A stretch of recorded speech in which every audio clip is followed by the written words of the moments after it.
नमो भगवते वासुदेवाय। ॐ नमो भगवते वासुदेवाय। ॐ नमो भगवते वासुदेवाय। Reading from Srimad Bhagavatam, Canto 3, Chapter 27, verse number 20. So, yeah, let's get started.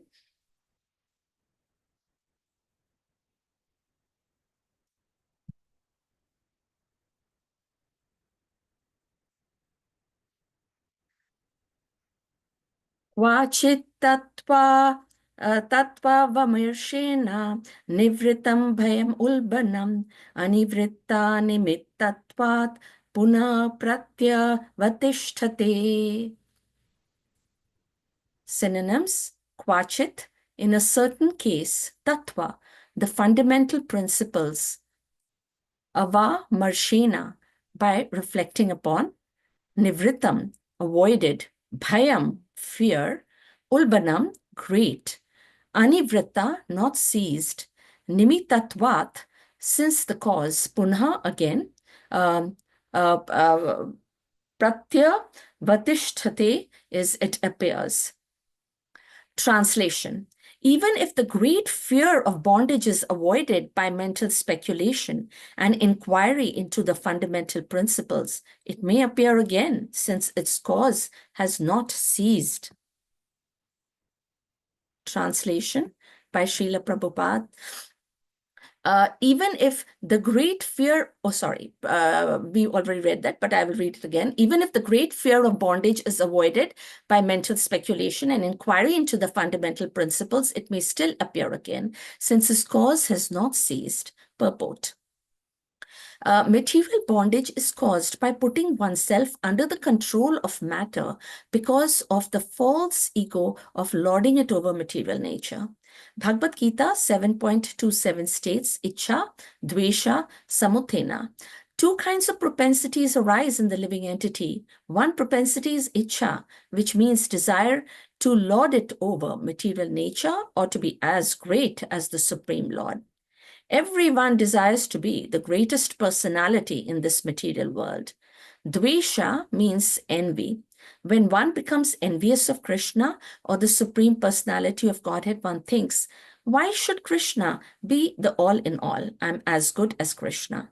These two items, desire to be the Lord and envy of the Lord, are the beginning of the cause of material bondage. As long as a philosopher, salvationist, or voidist has some desire to be supreme, to be everything, or to deny the existence of God, the cause remains and there's no question of his liberation. Devahuti very intelligently says, one may theoretically analyze and say that by knowledge he has become freed, but actually, as long as the cause exists, he is not free. Bhagavad Gita confirms that after performing such speculative activities for many, many births, when one actually comes to his real consciousness and surrenders unto the Supreme Lord Krishna, then the fulfillment of his research and knowledge is actually achieved. There is a gulf of difference between theoretical freedom and actual freedom from material bondage. The Bhagavatam 10.14.4 says that if one gives up the auspicious part of devotional service and simply tries to know things by speculation, one wastes his valuable time. Klishyanti ye kevala bodha labdhaye. The result of such a labor of love is simply labor. There is no other result. The labor of speculation is ended only by exhaustion. The example is given that there is no benefit in husking the skin of an empty paddy. The rice is already gone. Similarly, simply by the speculative process, one cannot be freed from material bondage, but the cause still exists. One has to nullify the cause, and then the effect will be nullified. This is explained by the Supreme Personality of Godhead in the following verses. So let's get started.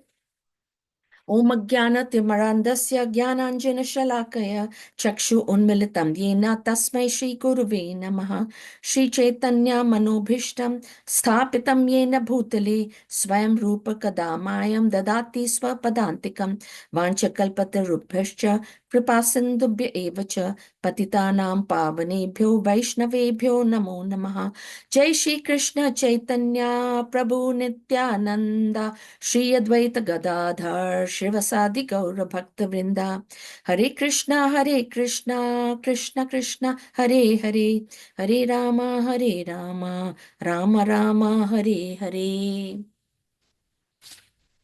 Okay, so we have a very nice purport here by Srila Prabhupada. Translation of this nice verse. It is actually a continuation of a set of verses which Devahuti is, is speaking. And so what I'm going to do is, like, this is verse number 20, but really Devahuti, she starts talking right from, she starts speaking right from verse number 17. This is kind of a continuation. So she's talking to Kapiladev and she's saying in verse, I'm going to quickly read 17, 18, and 19. And then this is verse number 20, which is a continuation. So Sri Devahuti inquired in verse number 17, it said that Sri Devahuti inquired, my dear Brahman, does material nature ever give release to the spirit's soul? Since one is attracted to the other eternally, how is their separation possible? 18 is, as there is no separate existence of the earth and its aroma, or water or its taste, there cannot be any separate existence of intelligence and consciousness. And 19, hence, even though he is the passive performer of all activities, how can there be freedom for the soul as long as material nature acts on him and binds him? And then after this, of course, we have this particular verse, which is talking, basically, Devahuti is actually mostly discussing is that the soul, is talking about the soul without material covering. And here she's mostly talking about liberation. And over here, in this particular verse, she's mostly talking about, that the fear may reappear. And what fear may reappear? The translation says that even if the fear of bondage is avoided by mental speculation, and somebody can put themselves on mute, maybe. Yeah. Even if the great fear of bondage is avoided by mental speculation and inquiry into the fundamental principles, it may still appear again, since its cause has not ceased. So over here, it is like, it is said that in the translation itself, we see that, we have a fear of bondage, right? We don't want to be bound, right? And that could be, we could get rid of that by mental speculation. And we would try to get rid of it by mental speculation and through knowledge. But the thing is, it appears again and again because the cause, you're not addressing the root cause.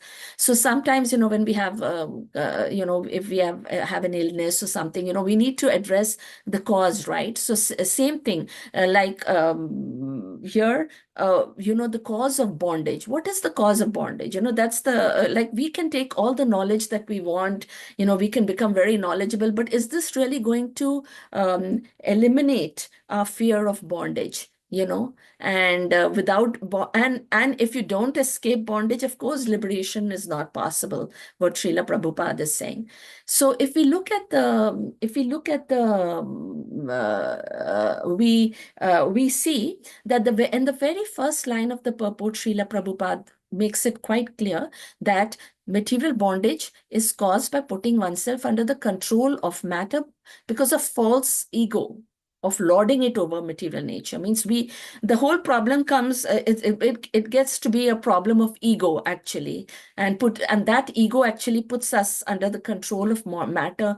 And we think that we are the Lord and we are the be all.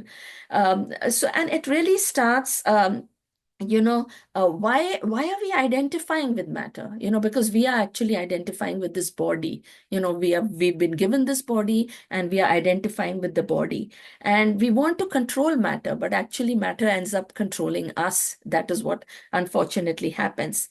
And what happens is our mind sometimes it becomes so agitated. Like Bhagavad Gita has said that that it's difficult for us to control ourselves when we are in the midst of material nature. So Bhagavad Gita 6.34, it does tell us that the mind is restless. I'm reading. Turbulent, obstinate, and very strong, O Krishna, and to subdue it, I think, is more difficult than controlling the wind. So our mind is very, very difficult to uh, control. Like I'll, just give a very simple kind of a story, that what happens is that like very simple story. There was once a man, he was sitting under the tree, and, and then what happens is that something bit him, and he turned around and he saw that it was a rat. And then he said, "Oh, it's just harmless rat has bit me." And he went about fine. He survived the bite and everything else. And then, a few days later, again, he was sitting under the tree. And then, and again, he got bit. Actually, a mouse bit him again, mouse bit him.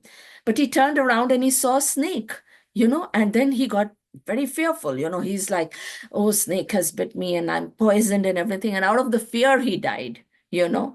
So that is because it was just his mind. Actually, it was just a mouse that bit him again. But when he saw the snake, he thought that, "Oh, a snake has bit me." And he got really fearful.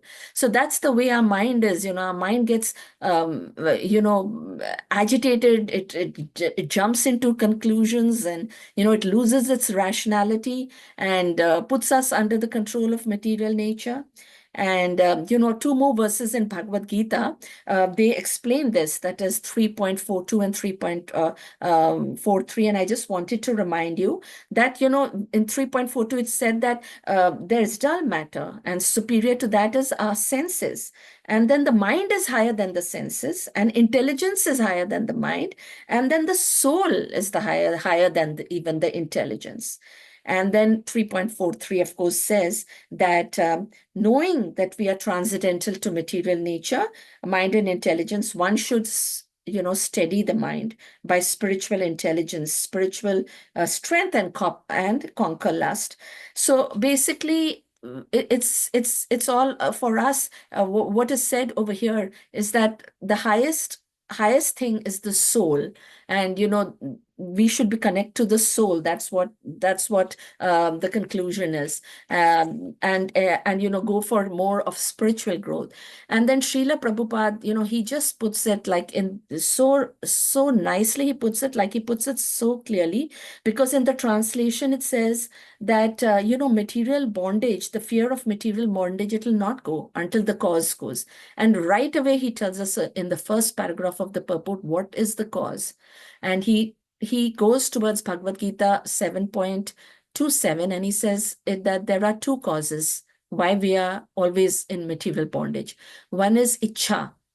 Ichha means we want to lord it over material nature, or we want to be as great as the Supreme Lord. We are not, but we want to lord it over material nature. And so that causes a lot of problem for us. Now, what do you, for example, I can tell another like short story. There was this donkey actually, and he wanted to imitate a tiger. So he painted himself with stripes, and he went about the forest, posing as a tiger, and everybody was like paying him respects, and all the animals were so scared of him. And then and he was very pleased that I'm very powerful, and I'm Lord of all I survey and all. And then the rain came, and his stripes got washed off, and all the animals noticed, and and they knew that they have been now deceived, and so they started beating the monkey. So similarly, we want to lord it over material nature without really having the true knowledge, and without even being that superior, right? And so only when we study the transcendental, message of the Lord, and hear things, activities about the Lord, chant and all, then the material contamination is actually eliminated. So there's a lot of time like, okay, what do you mean by lord it over material nature? Really, what do you really mean by that? So the desire is that we are trying to imitate the Lord in a way that we want power and we want independence in this material world. So it's in that way, it is the desire to be like the Lord. And actually, that is why we have come to this material world, and then we become conditioned by the three modes of material nature. That's our desire to be independent and our desire to have this power. And so now, once we come here, we come here, then the soul is now starting experiencing birth and death, suffering, and limited choices. And then we become attached to everything that is materially, there in the material world. And of course, and that keeps us in this cycle of birth and death until there is a way out of the cycle, which is through the devotion of the Supreme Lord and transcending the three modes of nature. But the thing is, what Prabhupada is trying to tell here is that the first thing is that why we cannot get rid of the fear of material bondage is that because we want to lord it over material nature. And then the second reason he is giving is that envy, that when we become envious of Supreme Personality of Godhead, why should Krishna be all in all? Even I can do, I'm also good, like let me be the most powerful person in this world, or let me be a very powerful person in this world. We have this kind of desire. And so these two things, so these are the two things that brought us to this world. In a way, we came to this world because of the desire to lord it over, and these are the two things that keep us in this world: the ichha as well as the dvesh. These two things, and these result in material bondage. And then Prabhupada, of course, so he's laid down very clearly what those two reasons are, and then he says that as long as the philosopher, salvationist, avoidist has some desire to be supreme, to be everything, or to deny the existence of God, the cause remains, and there is no question of his liberation. So now Prabhupada is now talking about liberation. And, he's saying that liberation can only come through surrender of the Lord, really. And in this context, he's talking about three categories of people, like a philosopher. And, Prabhupada many times has talked about Mayavadis, how the Mayavadis are impersonalists. So they have Prabhupada has warned us that please do not go that path, because it may not result in fruitful outcome. So like for Mayavadis, we know that they believe in an impersonal nature of the Lord, and merging so that there is no individual identity. And they believe that this material world and deities, such as Lord Krishna, they are part of Maya, right? And so what happens is that they're actually going towards merging with the Supreme, and they talk about one with God, and one with God. But the thing is, they do not believe in the personal form of God at all. So the problem then becomes that even in Bhagavad Gita, impersonal is of course mentioned, but it is very clearly mentioned that the personal form of God, by following that path, you can very easily reach your destination. So there is a personal form of God for sure. So that is the problem that the Mayavadis have. They think that they are one with God. They think that they are God. But the problem is that even though qualitatively you may be one with God, but quantitatively you can never be one with God. You are always the servitor, you're always the servant of the Lord, and the Lord is always higher than you. Like Jiva Goswami, right? He says this story, and I'm sure many of you may have heard it, that there's this green tree and a green bird, right? And since everything is green, everything, it appears as one, but actually the bird never really loses its identity. The bird is a bird. So we also have to understand that, we are like that bird, and that we are eternal servitor of the Lord.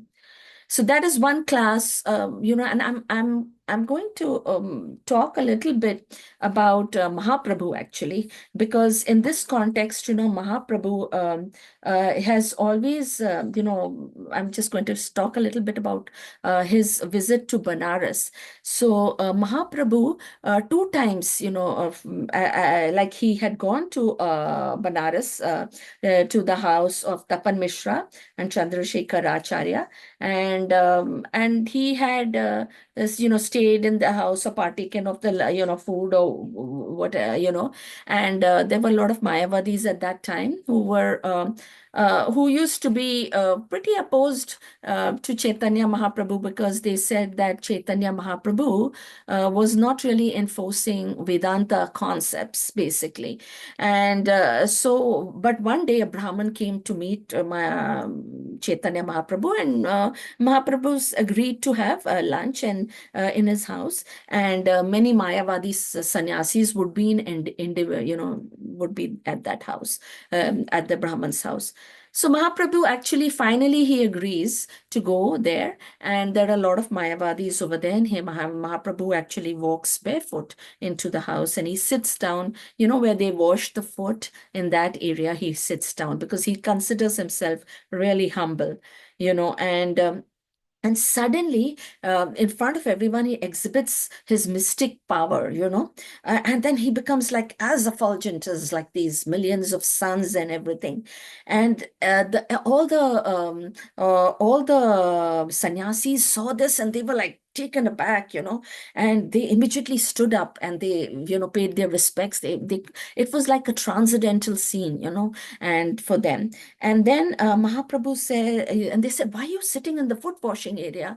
Please come." And, they wanted to, bring him up with great respect. And he says, I belong to a lower class of sannyasi. But anyway, he comes up, gets up, Prakash Nanda Saraswati brings him up and, brings him into the assembly with great respect. And then they go to the Mayavadis and Mahaprabhu, they talk among each other. And, he says, Lord Chaitanya says that, simply by chanting Hare Krishna mantra, one can get freedom from material existence, and one can see actually even the lotus feet of the Lord, and that is in Adi Leela Chaitanya Charitamrita 7.71 and 73, and I'm talking about paraphrasing here and there. So and then, of course, he says that, that how he told them that how he kept on chanting. And, suddenly he get this great happiness, and he felt great, his sense of self actually dissolved, the material self dissolved. And then he went and asked his guru, and his guru said that you have actually got the supreme goal of life, and you must preach Hare Krishna, and you should deliver the foreign souls. And then the Mayavadis asked him, "It's clear to us that you're a great devotee of Krishna, but why don't you want to discuss the Vedanta Sutra?" Then Chaitanya Mahaprabhu said that Shankaracharya was also great, but the thing is, he gave indirect meanings to Vedic literature, because he wanted to reach the atheists. So, he just wanted to attract the atheists, and that the personal form of Lord, is most conducive for bhakti, actually, if you go to see it. And, because you can interact with the personal form of Lord. And then, of course, following this incident, many of the Mayavadis, they also developed the love of God. And then he was able to touch that, turn them into love of Krishna. So in this purport, it says that when you're denying the Supreme, then Prabhupada says you cannot get actually liberation. And another thing is the voidists, which Prabhupada has mentioned.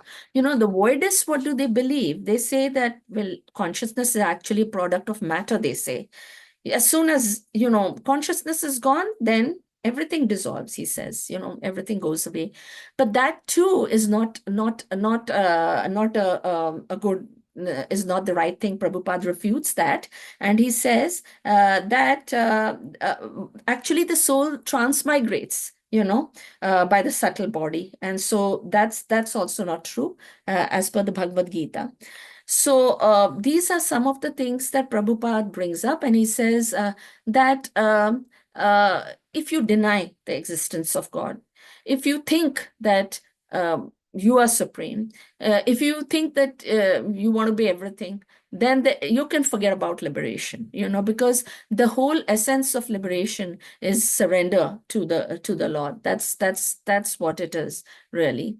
And then, of course, Prabhupada in the next stanza, of course, says that actually, even by knowledge, nothing happens, because the cause, Ichha and Dvesh, have to be eliminated, right? And then if you're trying to know things by speculation, you are just going on, beating this empty paddy where the grain or the rice has already gone, and it's just simple labor. But actually, you're not really achieving anything at all. So that's what. And then when I was actually reflecting on it, then somehow Queen Kunti came to my mind, and because I'm actually reading this book, Healing Prayers, Reflections of Queen Kunti's Prayers by Bhakti Vijnana Goswami. And very nicely he has broken down Queen Kunti's prayers. And Prabhupada actually was very, very fond of Queen Kunti's prayers.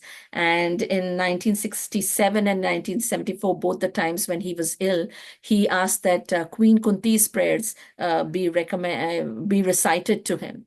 And of course, he also, in 67, he said that, Narsimha prayers chant and Hare Krishna Kirtan, and he got the painting of Lord Narsimha. But both the times he asked for Queen Kunti's prayers. And actually, Queen Kunti, she knows how to get happiness. Her prayers are actually very, very elevated, because, at one point she's even requesting calamities to come again and again, so that remembering the Lord, which is very, very, at a very, very elevated level.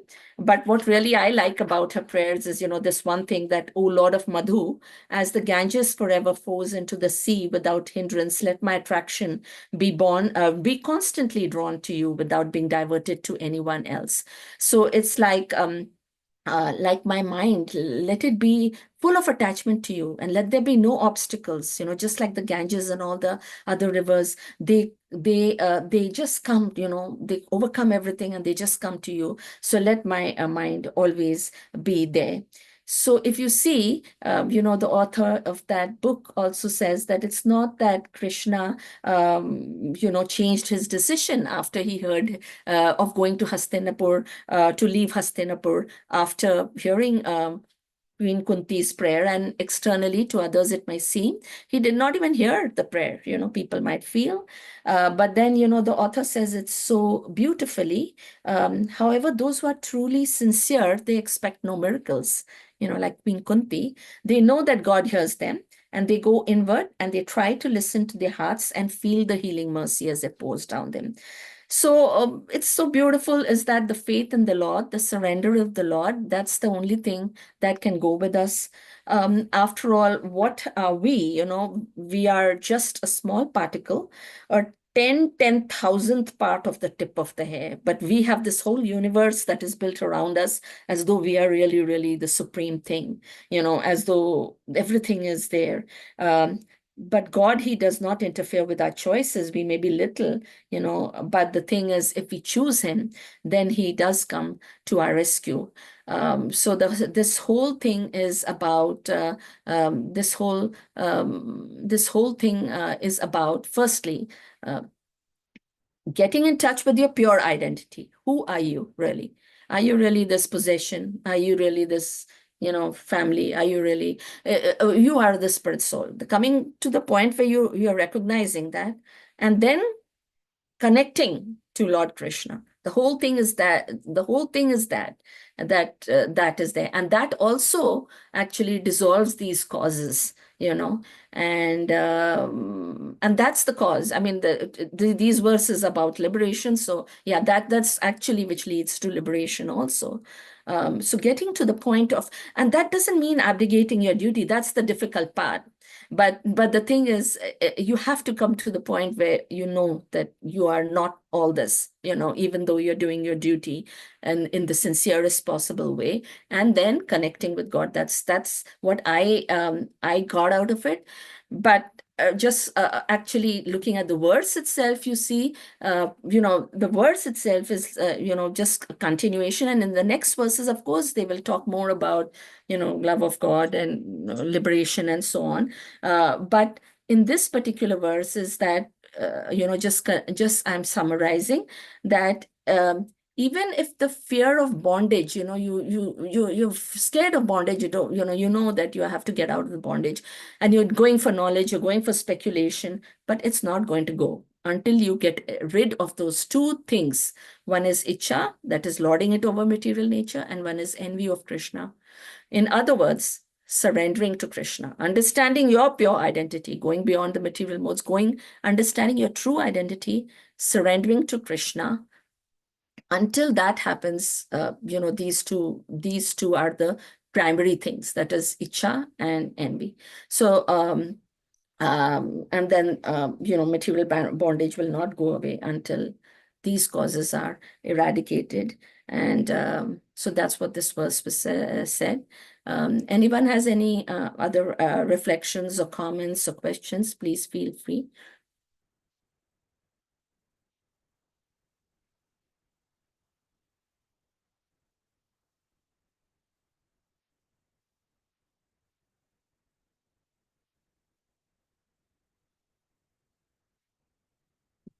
Okay, if not, then thank you so much for attending. And Srimad Bhagavatam ki jai, Granthrat Srimad Bhagavatam ki jai, Hare Krishna.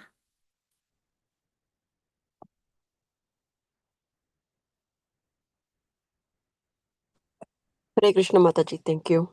Hare Krishna.